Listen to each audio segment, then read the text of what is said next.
కాల్వల నిర్మాణంలో భూములు పోతున్నాయని ఆదుకోవాలని పట్టణంలోని అంబేద్కర్ కూడలిలో ఒకవైపు రైతులు రిలే నిరాహార దీక్షలు చేస్తూ ఉంటే మరోపక్క అక్కడే కాంగ్రెస్ నాయకులు గురువారం రుణమాఫీ సంబరాలు జరుపుకున్నారని ఎమ్మెల్యే సునీతా లక్ష్మారెడ్డి విమర్శించారు. దర్శాపూర్లోని క్యాంప్ కార్యాలయంలో శుక్రవారం వారు విలేకరుల సమావేశం నిర్వహించి మాట్లాడుతూ రుణమాఫీ పేరుతో రైతులను కాంగ్రెస్ పార్టీ మరోసారి నిర్మలా మోసగించిందని ధ్వజమెత్తారు. ఏకకాలంలో రుణమాఫీకి వారు డిమాండ్ చేశారు. కాంగ్రెస్ పార్టీ ఎన్నికల సమయంలో ఒక రకంగా తర్వాత మరో రకంగా వ్యవహరిస్తోందని దుయ్యబట్టారు. రైతు భరోసాను ఎగ్గొడుతూ రుణమాఫీని తీసుకొచ్చారని, గతంలో బీఆర్ఎస్ ప్రభుత్వం 10 ఏళ్లలో దశల వారీగా రుణాలను మాఫీ చేసిందని తెలిపారు. 1 లక్ష రూపాయల రుణాలను 3 విడతలు మాఫీ చేశామనడం 2వ విడతను ఎగ్గొట్టడానికని ఆరోపించారు. మాజీ మంత్రి హరీష్ రావు డిమాండ్ కాంగ్రెస్ ప్రభుత్వంలో కదలిక వచ్చిందని తెలిపారు. ఈ కార్యక్రమంలో పురపాలిక అధ్యక్షుడు అశోక్ గౌడ్, ఉపాధ్యక్షుడు నయముద్దీన్, నాయకులు సత్యం గౌడ్, వెంకట్, ప్రసాద్, షేక్ హుస్సేన్, వేమారెడ్డి, శ్రీనివాసరెడ్డి తదితరులు పాల్గొన్నారు.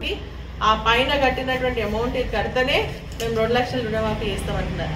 కాబట్టి అవన్నీ లేకుండా మరి కేవలం 2 లక్షలు మాఫీ చేస్తా అంటున్నారు. మీరు మాఫీ చేసేయండి, ఆ తర్వాత పైన ఉన్నది రైతు ఎట్లా కట్టుకుంటాడు అనేది రైతు ఇష్టం. కాబట్టి ఇమీడియట్గా ఎటువంటి షరతులు లేకుండా మరి రుణమాఫీ చేయాల్సిందిగా, అదేవిధంగా ఇప్పుడు సీజన్ స్టార్ట్ అయిపోయింది. రైతు భరోసా ఏదైతే ఉందో, రైతు భరోసా మీరు ఇచ్చినటువంటి హామీ ప్రకారంగా ఈ సంవత్సరం 7,500 రూపాయలు అంటే దాదాపు 11,000 కోట్ల రూపాయలు మరి రైతు ఖాతాలో వేయాల్సినటువంటి అవసరం ఉంది. ఇమీడియట్గా రైతు భరోసా డబ్బుల్ని కూడా రైతు ఖాతాలో వేయాల్సిందిగా మేము డిమాండ్ చేస్తా ఉన్నాం.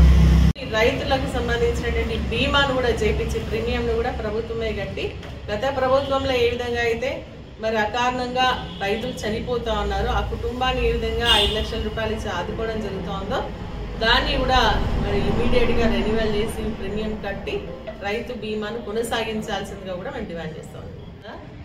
రుణమాఫీ అయిందని చెప్పేసి బ్యాంకులకు పోయి డబ్బులు తెచ్చుకుందామంటే ఇదేమైనా డైరెక్ట్గా బ్యాంక్ ఖాతాలో పడతాయని చెప్పి పోతే ఏమంటున్నారు బ్యాంకర్స్, మీకు డిసెంబర్ వరకు 9/2024 వరకే వచ్చింది, 23 వరకే వచ్చింది, మిగిలిన ఈ 7 నెలలకు సంబంధించినటువంటి వడ్డీ కట్టండి, మిగిలిన ఇస్తామంటున్నారు.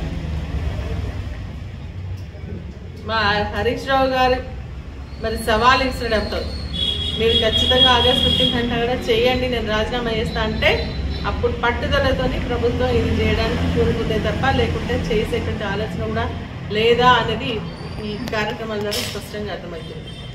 రైతు పరిమితి పెట్టకండి, రైతు ఇస్ రైతు.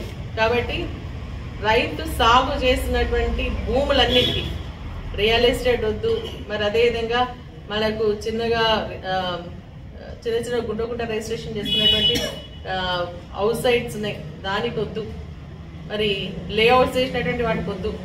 కానీ రైతు అనేటువంటి వ్యవసాయం చేసుకొని సాగు చేస్తున్నటువంటి పరిమితి లేకుండా వారందరూ కూడా రైతు భరోసా ఇవ్వాల్సిందిగా మేము డిమాండ్ చేస్తా ఉన్నాం. మరిన్ని అప్డేట్స్ కోసం మా ఛానల్ని సబ్స్క్రైబ్ చేయండి.